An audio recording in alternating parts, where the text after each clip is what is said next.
Hey, what's going on, guys? We have our ending explained for Daredevil Season 3 for those of you who have finished the season and are wondering what happened at the end there and what's next for the Devil of Hell's Kitchen. So, spoiler warning here, obviously if you guys haven't finished the season, I definitely recommend you guys go check it out right now because it is awesome. It's definitely a return to form for the show. Highly recommend you guys check it out. But without further ado, let's dive right into it. So, leading up to the release of Season 3, everything that we had heard about this season from showrunner Eric Olson was that it was going to be heavily influenced by the Born Again and Guardian Devil comic book story arcs, and thematically it is very much Born Again, though obviously altered to fit the current Netflix story, as we don't have characters like Nuke around anymore, and obviously we can't have the Avengers show up to help out Matt Murdock in Hell's Kitchen. There's also some elements that have been changed around, like the idea that Bullseye is the one that frames Matt and is the imposter Daredevil, whereas in Born Again it was just someone out of a local psych ward.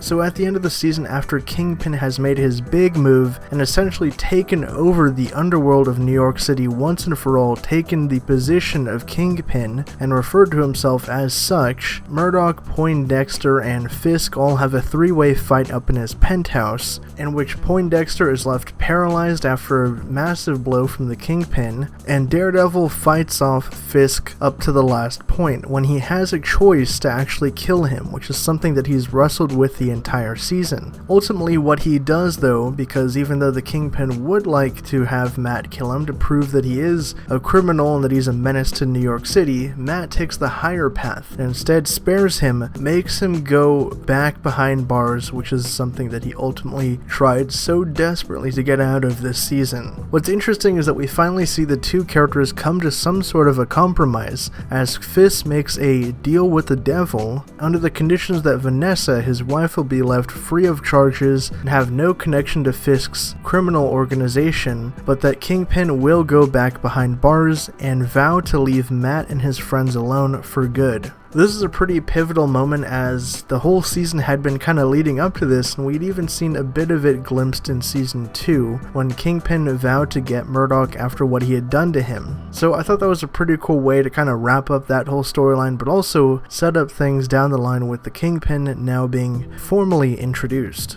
As for the other characters, we get a sequence in which Matt, Foggy, and Karen are at Foggy's deli shop and talking about the future and what they could possibly do now that their lives have been somewhat changed for the better. Interestingly enough, Foggy proposes the idea that they all get back and become legal partners once again, kind of like what we saw at the beginning of Season 1. And finally, the episode ends with Bullseye getting spinal surgery because of his nasty blow that the Kingpin dealt out to him, which is something similar to what happens in the comic books, although it's under different circumstances. In the comic books, Daredevil let Bullseye fall to his apparent death after murdering Elektra, but Bullseye did survive and had his spine reconstructed by Dr. Oyama, aka Lord Darkwind. Although in the comic books, his spine is reconstructed with adamantium, but due to those rights being tied up at Fox for the time being, the Netflix universe uses cogmium steel instead. Interesting little Easter egg, in the comic books, Lord Darkwind is also the father of Lady Deathstrike, which would be pretty interesting if Marvel did try to use her at some point when the deal with Disney and Fox is completed for their Netflix universe. It's also one step closer to being that true Bullseye that we see in the comic books, as he opens his eyes and his eyeball becomes a bullseye, which is obviously a pretty on-the-nose reference. One other thing to point out is that Daredevil's red suit is no more. It's essentially been tarnished after the image that Bullseye used it for, so